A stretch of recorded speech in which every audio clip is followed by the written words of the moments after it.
माधव भगवान की जय। ग्रंथराज भागवत महापुराण की जगत गुरु श्री प्रभुपाद की।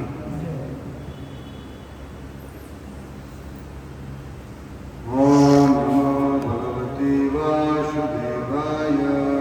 ओम नमो भगवते वासुदेवाय। ओम नमो भगवते वासुदेवाय। ओम नमो भगवते वासुदेवाय। ओम नमो भगवते वासुदेवाय। ओम नमो भगवते वासुदेवाय। नारायणं नमस्कृत्य नरं चैव नरोत्तमं देवीं सरस्वतीं व्यासं ततो जयमुदीरये।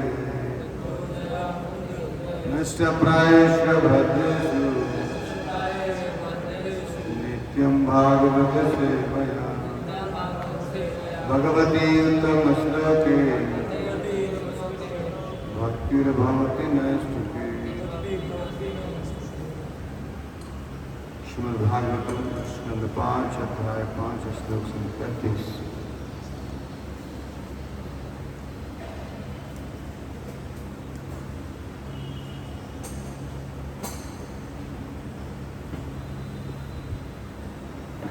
पढ़ पाएंगे आप? प्रयास करेंगे।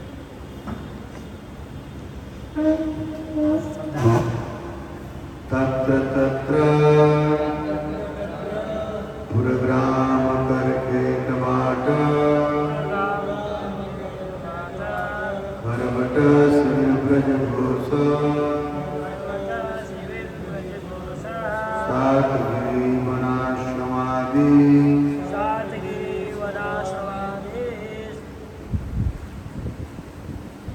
वनुपस्थ वनवान चरा प्रसन्त्री परिभूयमानो मक्षिका वनगच्छतर्जना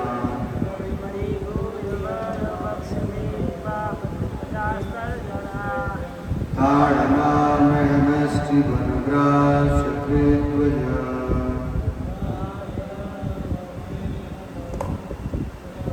प्रक्षेपकृतिवा तदरुक्तैतदा विगणे यज्ञे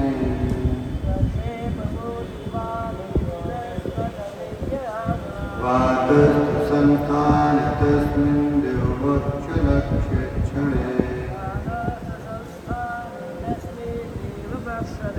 सदपदेश उभयानुभवस्वरूपेण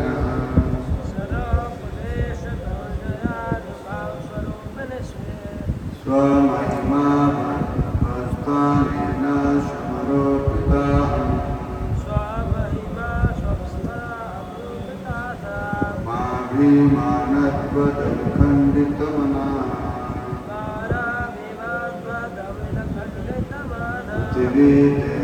पृथिवी में कचरा प्रभाम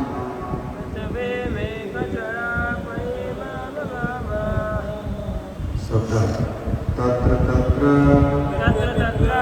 यहाँ वहाँ पूरा नगर ग्राम गांव आकर खाना खेत खेतों बाट बगीचों खरवट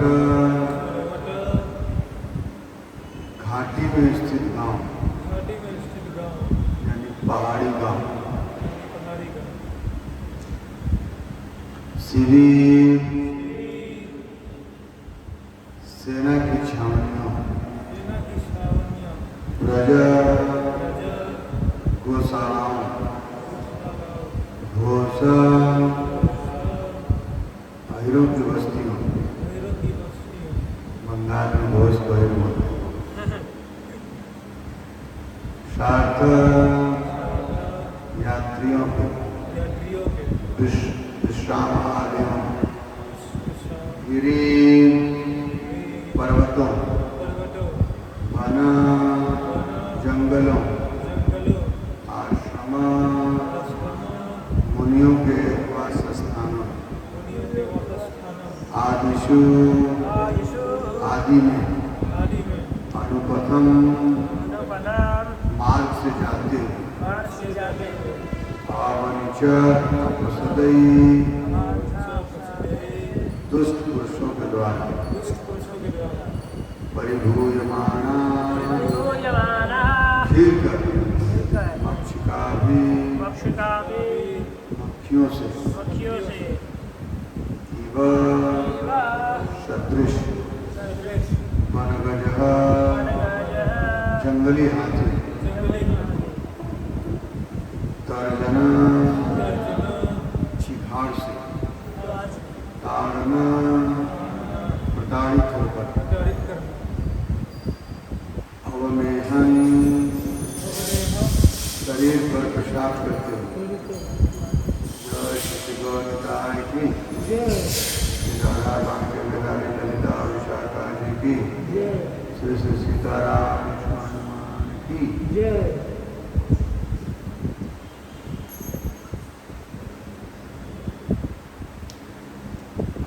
अस्थिवन फेंकते हुए बुद्धिवात शरीर पर अधोवायु छोड़ते हुए दुरक्तई गालियों से वह अभिगणयन बिना परवाह किए एवं इस प्रकार असत संस्थाने असत संस्थाने भद्र पुरुष के अयोग्य स्थान तस्मिन इसमें देह उपलक्षणे देह के रूप में सत्य सत्य कहलाने वाले उभय अनुभव स्वरूपेण देह तथा आत्मा की वास्तविक स्थिति समझने से स्वमहिमा अपनी महिमा में अवस्थान स्थिर होकर और समारोहित हम मम अभिमान मैं और मेरी ममता को अस्वीकार करने से और खंडित मना और विचलित मन से पृथ्वी सारे संसार में एक जगह अकेले परिभ्रमण घूमता था। अनुवाद तात्पर्य वैष्णव देश भक्ति वेदांत स्वामी श्री भगवान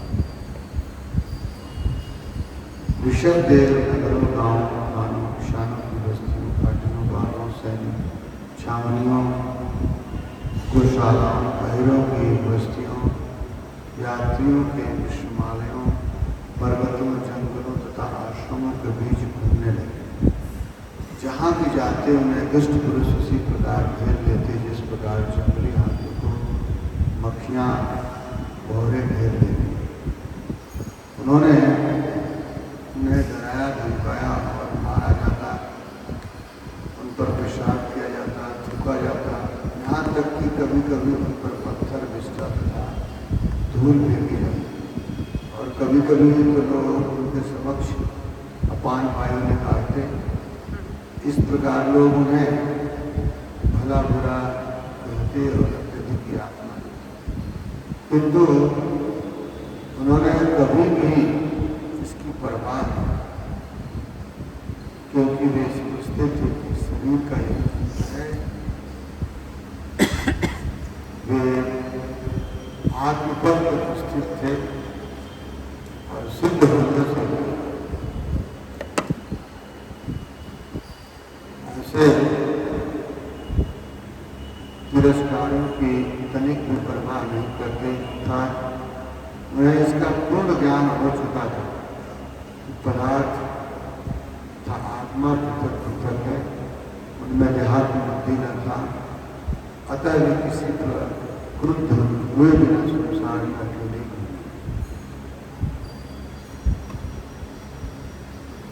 ओम ज्ञानतिमिरान्धस्य ज्ञानञ्जनशलाकया चक्षुरुन्मिलितं येन तस्मै श्रीगुरवे नमः। नमो महावदन्याय कृष्णप्रेमप्रदायते कृष्णाय कृष्णचैतन्य नामने गौरतुसे। हे कृष्ण करुणा सिंधु दीनबंधु जगत्पते गोपेश गोपिकाकांत राधाकांत नमस्तुते। तप्तकांचन गौरांगी राधे वृंदावनेश्वरी वृषभानुसुते देवी नमामि हरि। वाञ्छाकल्पतरुभ्यश्च कृपा सिन्धुभ्यैव च पतितानां पावनेभ्यो वैष्णवेभ्यो नमो नमः।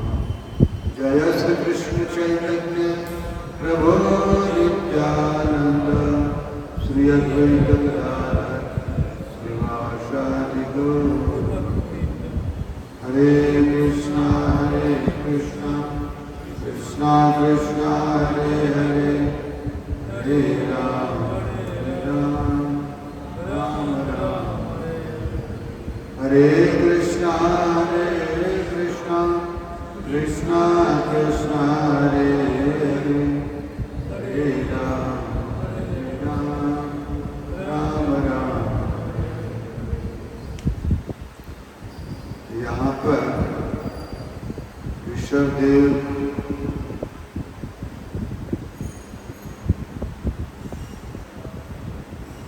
अपने पुत्रों को उपदेश देकर नगर भ्रमण करने लगे। अपने पुत्रों को इस प्रकार से उपदेश दिए जैसे एक सन्यासी के जीवन के तात्पर्य हो। क्योंकि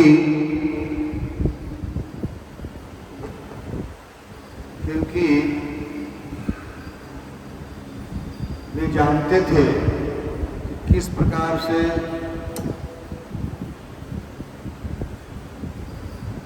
संसार में व्यक्ति आता है, उसका कर्तव्य क्या है और उसका कार्य क्या है। इसलिए उन्होंने अपने पुत्रों को ऐसा उपदेश किए जिससे कि हम लोग सोच सकते हैं कि कोई भी पुत्र, कोई भी शिष्य, कोई भी प्रजा अनुसरण कर सके। ऋषभदेव जी स्वयं भगवान थे, भगवान के अवतार हैं और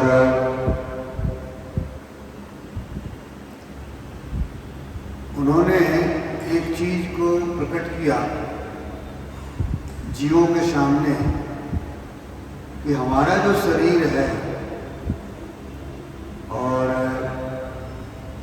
हम हैं, ये दोनों बिल्कुल अलग है।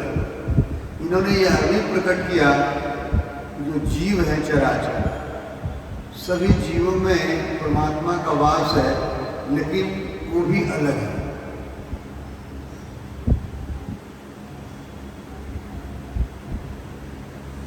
क्योंकि भगवान सर्वत्र है, सब जगह, ये सब लोग जानते हैं, सब जीवों में है। ईशोपनिषद ने बताया कि ईशावास्यमिदं सर्वम्। तो सर्वत्र स्थित हैं। जैसे हम लोग कभी जाते हैं मंदिर के, दूर से ही मंदिर को प्रणाम करते हैं। क्यों? क्योंकि हम जानते हैं कि मंदिर में भगवान की पूजा होती है, भगवान साक्षात विराजमान है, इसलिए प्रणाम करते हैं। बड़े बड़े महल अटारी को प्रणाम नहीं करते। कोई वाशिंगटन डीसी में व्हाइट हाउस को प्रणाम नहीं करता।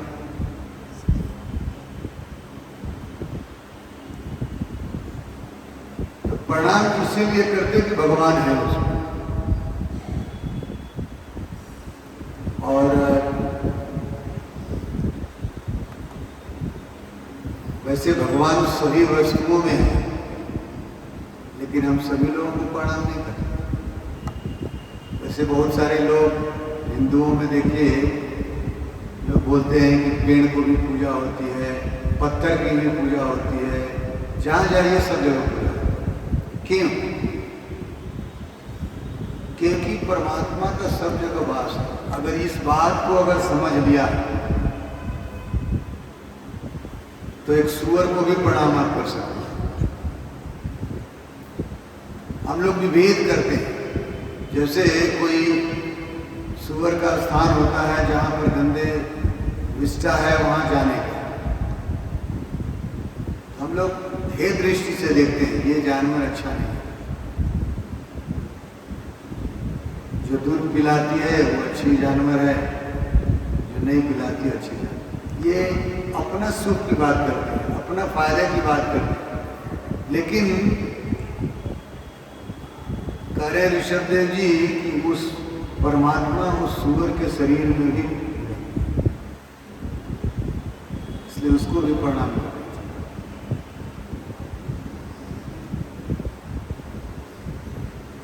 और हम लोग कभी कभी दरिद्र नारायण बाद में बात करेंगे अंतिम में, जिसे दरिद्र नारायण है।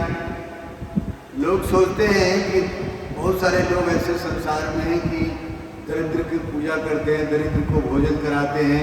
इसका मतलब कि दरिद्रों में ही भगवान है, धनी में भगवान नहीं है। लेकिन ऋषभदेव यहाँ साबित कर रहे हैं कि वो भगवान दरिद्र में जो है वो अमीर में भी भगवान है। जैसे सूर्य देव है, अगर आप देखें तो गरीब के भी घर में प्रकाश उतना ही है, धनी के भी घर में प्रकाश उतना ही है। कोई अलग नहीं करते किसी वस्तु को, किसी विषय को, किसी मनुष्य को, किसी जाति धर्म को अलग अलग नहीं करते। वो क्या करते हैं? सर्वत्र प्रकाश को बिखेरते हैं। ये हमारी जो सोच है,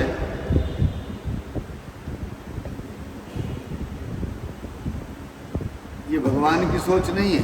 हम लोग सोचते हैं इस बात को कि ये अलग अलग है, लेकिन नहीं, भगवान सर्वत्र है। भगवान में कोई विभेद नहीं है और भगवान सब जगह रहते हैं।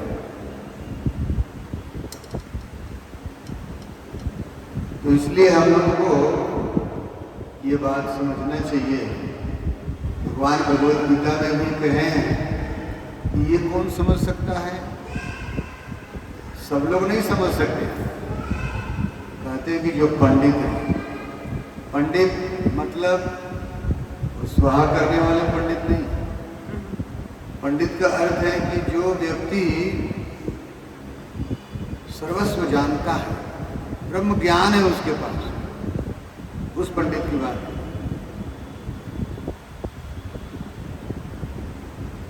कहते कि विद्या विनय संपन्ने ब्रह्मणे गविहस्ते सुनी चैव सुपाके च पंडिता शंकर। पंडित वही है जो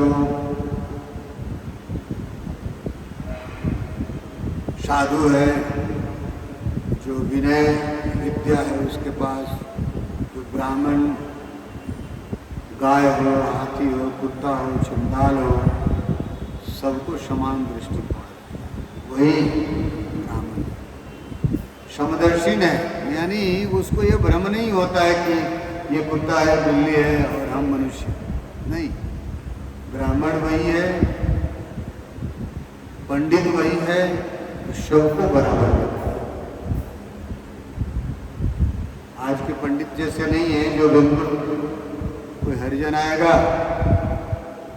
तो बोले कि नहीं नहीं ये तो हरिजन है, इसको दूर रखो, ये पूजा पाठ लायक नहीं है। ये ब्राह्मण नहीं हो सकता, वो पंडित नहीं हो सकता। इसलिए क्योंकि वो समदर्शन नहीं है। तो आप कभी भी किसी भी तरीका से आप देखेंगे तो भगवान सब जगह है, सबको बराबर देखते हैं, सबको बराबर समझते हैं और सबके हृदय में बराबर ही गुजरना है। ये नहीं कि मनुष्य है तो उसमें ज़्यादा मात्रा में हो गए और जो पशु पक्षी है उसमें कम मात्रा नहीं। परमात्मा के रूप में सब में विराजमान और जो व्यक्ति आत्मा और परमात्मा को अलग अलग समझता है, पृथक समझता है, वो भगवान का प्रिय है। जैसे हम शरीर और आत्मा को अलग देखते हैं। कोई लोग शरीर को ही आत्मा मान लिया, आत्मा को ही शरीर मानता है, नहीं, उसको ज्ञान नहीं है, यानी उसको समझदारी नहीं, वो पंडित नहीं है। इसीलिए हम लोगों को ये बात समझने का प्रयास करना चाहिए कि शरीर आत्मा अलग है, आत्मा परमात्मा अलग है। ठीक है, परमात्मा का अंश हो सकता है जीव, लेकिन जीव परमात्मा नहीं, ये भी भेद है।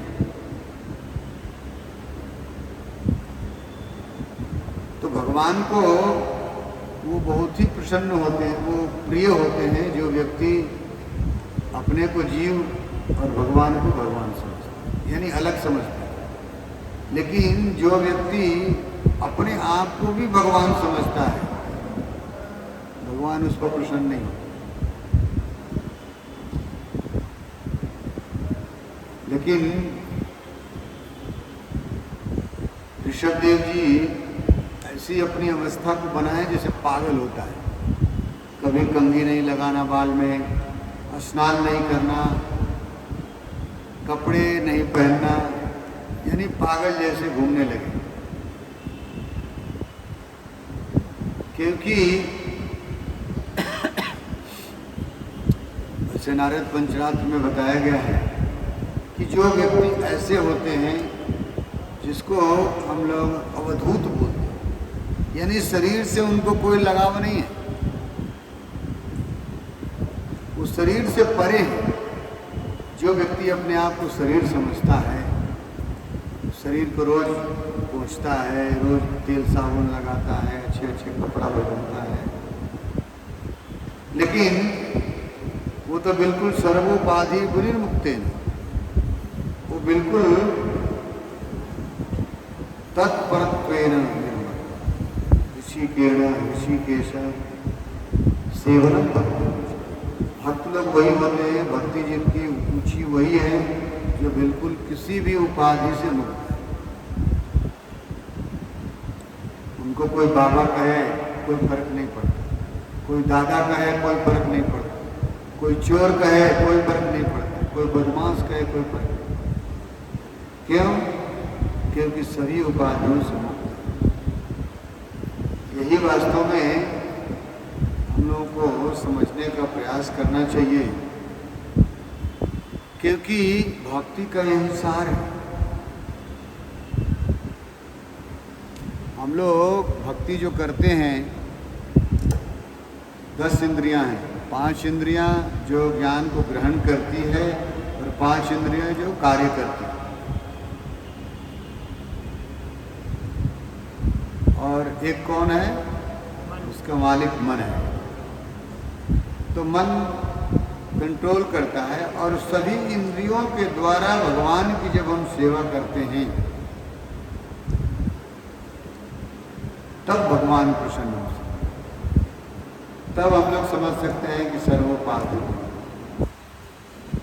सभी इंद्रियों से जब तक भगवान की सेवा में संलग्न नहीं रहेंगे, तब तक माया संसार के चंगुल से छुटकारा हम लोग प्राप्त नहीं कर सकते। इसीलिए बार बार बल दिया जाता है, भगवान भी यही बात करते हैं कि इंद्रियों पर कंट्रोल करो, इंद्रियों को भस्म करो, सभी इंद्रियों को भगवान की सेवा में रखो। तो इस प्रकार से हम लोगों को समझने का प्रयास करना चाहिए कि ऋषभदेव अपने पुत्रों को उपदेश जरूर दिए, लेकिन आदर्श भी प्रस्तुत किया, जिसको अवधूत हम लोग कहते हैं। इनसे वर्णाश्रम धर्म से अतिक्रमण कर लिया। अब कोई किसी के जमीन में को कब्जा करता है, उसको क्या बोलते हैं? बदमाश बोलते हैं, डकैत बोलते हैं, दबंग बोलते हैं। यहाँ कह रहे हैं कि जो वर्णाश्रम धर्म है उसको भी दरकिनार कर दिया, उसको अवधूत बोलते। तो ऋषभदेव आजकल अवधूत वृत्ति में है।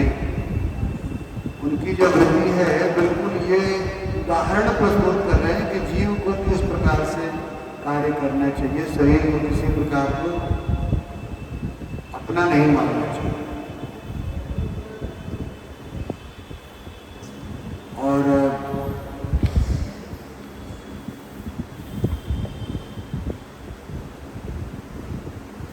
कोई भी व्यक्ति जैसे किसी सन्यासी को देखता है, घर द्वार छोड़ करके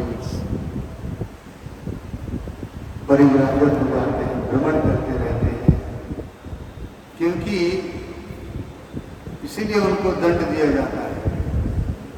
दंड मतलब मारना पीटना नहीं, मनसा वाचा कर्मणा, 3 डंडे होते हैं उसमें। और इसलिए दिया जाता है कि मन से, कर्म से और वचन से भगवान की सेवा में उनको कोई ये चिंता न रहे, ये मेरा घर है, ये मेरा द्वार है।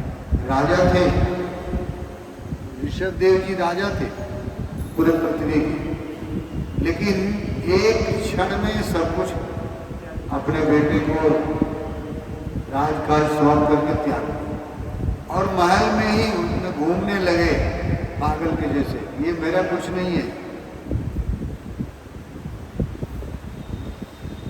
तो उन्होंने ये आदर्श प्रस्तुत किया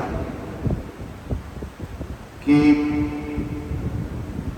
शिक्षा दिया अपने पुत्रों को कि देखो यही जीवन है, वास्तविक जीवन यही है जो हम सब कुछ त्याग करके भगवान की सेवा में लगे। और घर द्वार इसीलिए छोड़ते हैं क्योंकि घर में जब भी आदमी रहता है आसक्त रहता है। कभी माता पिता का देखना है, कभी भाई बंधु को देखना है, कभी समाज को देखना है, कभी बाल बच्चे को देखना है। मुक्त नहीं हो सकता, इसीलिए घर को छोड़ करके आदमी जाता है कहाँ? मंदिर में आदमी भ्रमण करता है, एक जगह नहीं रहता। हमारे गोस्वामी लोग कभी एक जगह नहीं रहते, क्योंकि एक जगह सन्यासी लोग रहेंगे, संत महात्मा रहेंगे, वो भी आसक्ति हो जाए। इसीलिए एक दिन एक वृक्ष के नीचे शयन करते और दूसरे दिन दूसरे वृक्ष के नीचे शयन, क्योंकि आसक्ति नहीं हो। और सन्यासी लोग आज यहाँ कल वहाँ परसों वहाँ घूमते रहते हैं। वास्तविकता यही है, क्योंकि जब भी हम लोग सर्वोपाधि विमुक्त बनना है तो घर द्वार छोड़ना पड़ेगा, पद प्रतिष्ठा छोड़ना पड़ेगा और भगवान की सेवा में लगना पड़ेगा। तो उनका ऐसा अवधूत भेष था, कोई गाली भी दे रहा है तो बहरे हैं, सुन नहीं पा रहे, गुमने की बात है। कोई पागल भी कह रहा है, कोई कुछ भी कह रहा है, बहुत सारी चीजें हैं, होता है, लेकिन उनमें कोई प्रभाव नहीं था, इसीलिए उनको अवधूत कहा जा रहा है। आज भी देखेंगे ऋषभ देव को मानने वाले लोग, जैनी लोग मानते हैं, चप्पल नहीं पहनेंगे, धूप में सर्दी में पैदल यात्रा करते रहते हैं, बिना कपड़े के रहते हैं, घूमते रहते हैं, यानी उनको कोई संसार में आसक्ति नहीं है।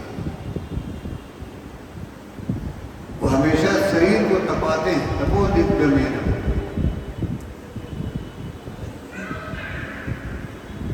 और बहुत सारी चीजें नहीं खाते।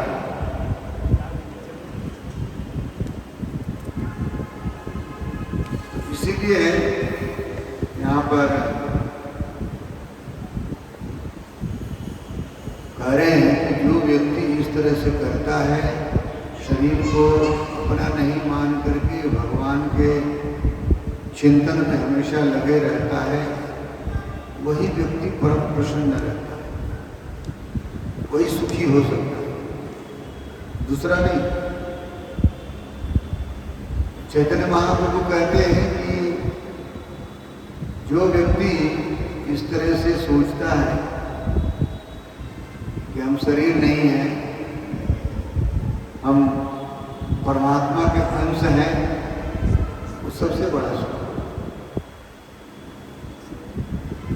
भगवान भी भगवद गीता में यही बात बोलते हैं कि मात्रा स्पर्शास्तु कौन्तेय शीतोष्ण सुख दुख, चाहे ठंडा हो, गर्म हो, शीत हो, कुछ भी हो, वो सुख दुख में बिल्कुल संभाव रहते हैं। चाहे इंद्रिय तृप्ति प्राप्त हो जाए उसको, चाहे नहीं मिले तो भी सुख मिले।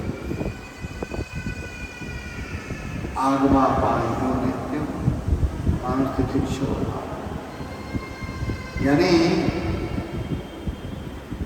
बिल्कुल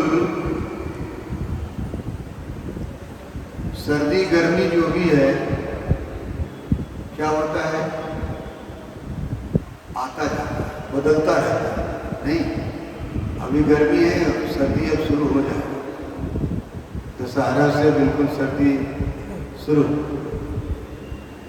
ठंडा इतना लगेगा, अभी गर्मी से परेशान है, फिर ठंडा से परेशान है, स्वेटर वगैरह जैकेट सब खरीदना चाहिए। और फिर जैसे ही सर्दी खत्म हो जाएगी, क्या हो जाएगा,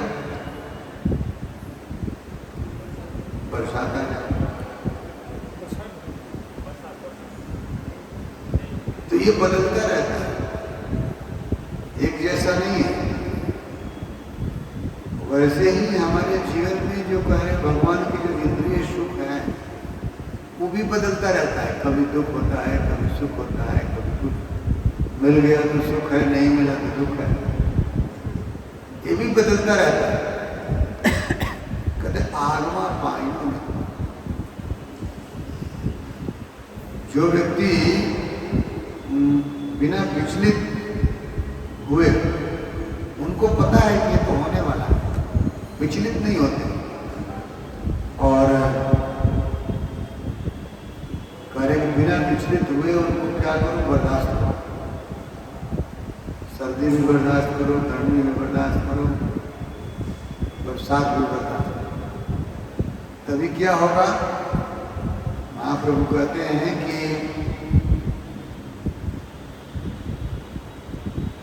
ये देह जो है ये संसार का क्षणिक है, कभी भी जा सकता है। और देह में जो भी व्यक्ति फंसा है, वो व्यक्ति कभी भी भगवत धाम वापस नहीं जा सकता, कभी सुख नहीं प्राप्त कर सकता।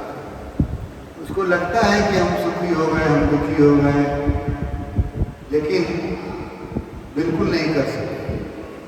इसीलिए ऋषभदेव जी पहले तो उन्होंने बताया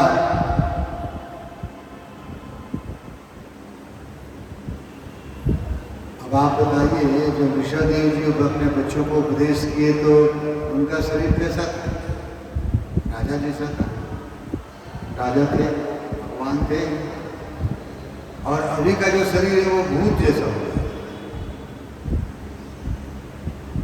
आप कुछ भी नहीं लगाइए, बाल मत झाड़िए, कपड़ा मत बदलिए, क्या होगा? भूत जैसा लगेगा। आपको समाज में बैठने नहीं देगा। किसी के दरवाजे पर चले जाइएगा, भागो भागो जल्दी भागो, 2-4 गालियां भी सुना दें। वही वृत्ति है ऋषभदेव की।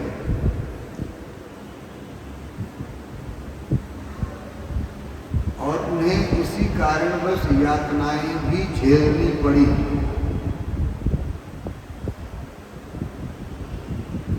लेकिन ये उन्होंने आदर्श जो स्थापित किया, ये सब चराचर जीवों के लिए है। बिल्कुल उनको कोई पीड़ा नहीं थी। कोई पत्थर फेंक रहा है, कोई पानी फेंक रहा है, कोई शिखा खींच रहा है, कोई कुछ कर रहा है, लेकिन उनको कोई फर्क नहीं, क्योंकि जानते थे कि मेरा देह नहीं है तो अंगूर चला जाए। हमेशा सदैव आनंद मग्न रहते।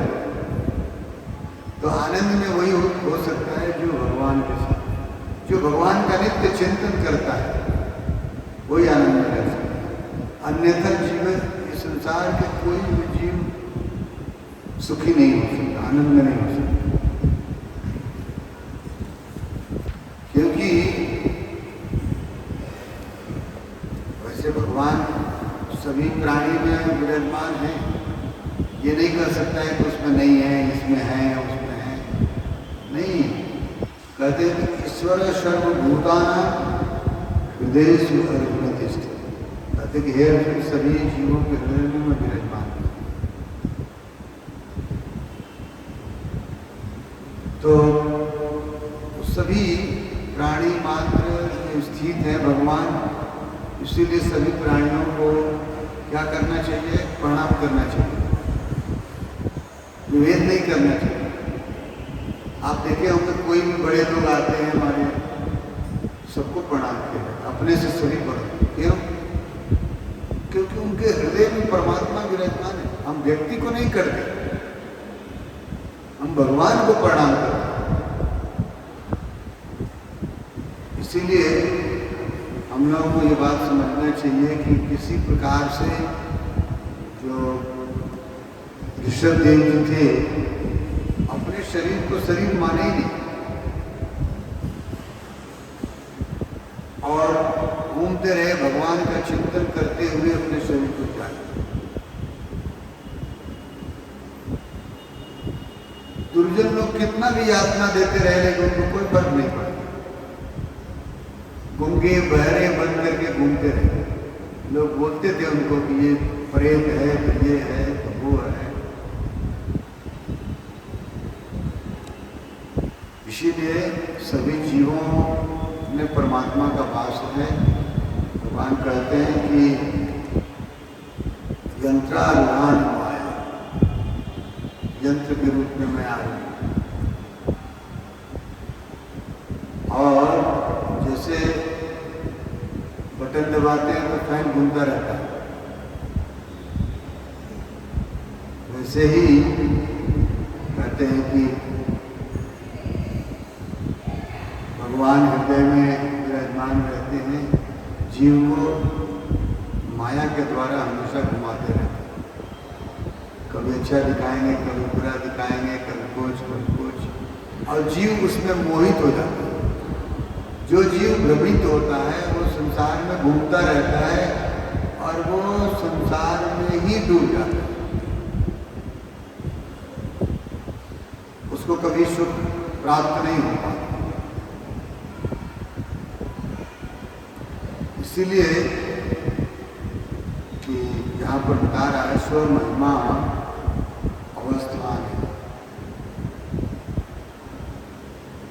वे अपने महिमा में हमेशा अवस्थित रहे और कितना भी यातना देने के बावजूद भी दुखी नहीं।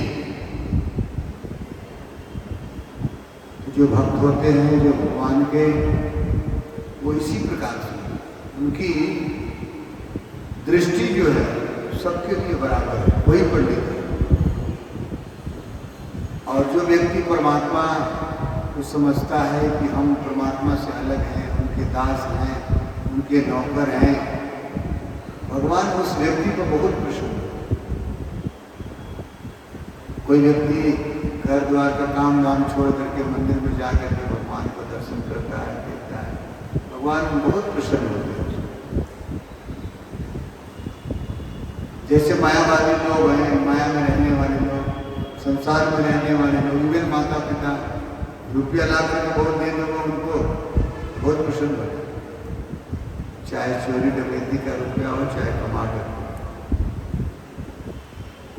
भगवान वैसे ही प्रसन्न रहते हैं जब उनका भक्त, जो जीव भगवान के उनके पास जाकर के और चिंतन करता है, भगवान को भगवान समझता है, उनके अधिक प्रिय होते हैं। तो ये ऋषभ देव का बिल्कुल आदर्श प्रस्तुति है। प्रभुपाद जी कह रहे हैं कि ये बिल्कुल वर्णाश्रम धर्म को भी ओवरटेक कर दिया, उसको भी छोड़ दिया और भगवत भक्ति में लगे रहे, एकनिष्ठ होकर के घूमते रहे भगवान का। अंत में जा करके पहाड़ पर बैठ करके तपस्या में लीन हो गए और बाद में भगवान स्वयं थे तो भगवत धाम वापस अपने स्वरूप को प्राप्त कर। ऋषभ देव जी के इस उदाहरण से, उनके इस उपदेश से हम लोगों को अपने जो क्षणभंगुर शरीर है उसको ठीक कर सकते हैं।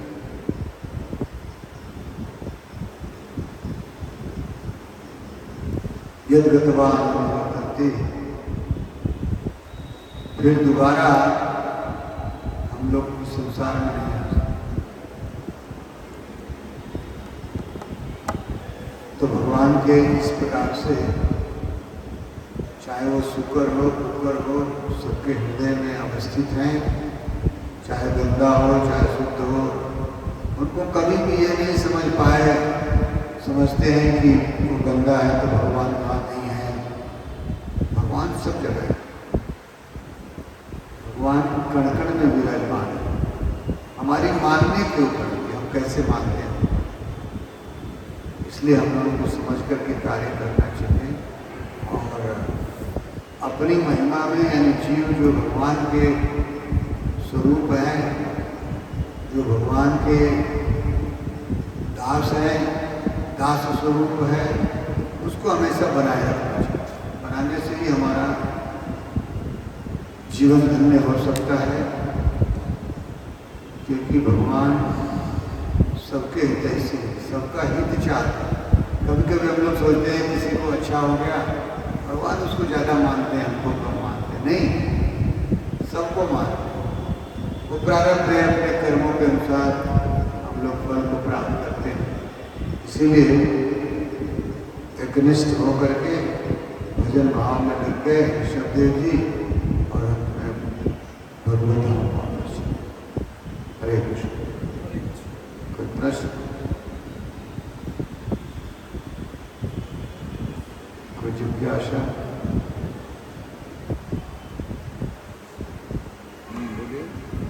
क्या कलयुग में तपस्या की जा सकती है पेड़ा सतयुग के जैसे? क्या कलयुग में तपस्या की जा सकती है सतयुग त्रेता के जैसे? तपस्या की जा सकती है, लेकिन कलयुग की जो तपस्या है वो भगवान का नाम है। चीज वही है, थोड़ा बदलाव हो जाता है। जैसे आप भगवान का नाम कलौ का दहु कीर्तन, सब युग में अलग अलग भगवान को प्रसन्न करने के लिए था।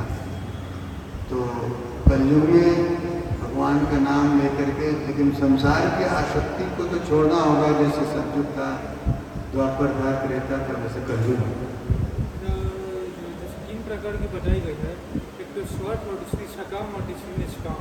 सकाम भक्ति कर तो सकते हैं, सकाम भक्ति चाहे जैसे भी हो, अकामो सर्व कामो मोक्ष कामो उदार, तो प्रेम भक्ति जो भी ना, कहते हैं कि चाहे सकाम हो, चाहे निष्काम हो, चाहे मोक्ष की कामना से भगवान की भक्ति को तेज करना है, तो प्रेम भक्ति जो है यह लता कदम पर, यही हमारा मुख्य कार्य है। हरे कृष्णा कृष्णा कृष्णा हरे हरे, हरे राम ये भगवान का नाम लेकर के हम लोग भगवत धाम वापस जा सकते, और कोई चीज करने की जरूरत नहीं। और भगवान का सेवा करना ही तपस्या, रोड पर घूमने की कोई जरूरत नहीं, झाड़ू लगाना, भगवान के लिए भोग बनाना, भगवान के लिए फूल ले आना, भगवान के लिए जल लाना, यही तपस्या, यही सेवा। ठीक है। ग्रंथराज भागवत महापुराण की, जगत गुरु श्रील प्रभुपाद की।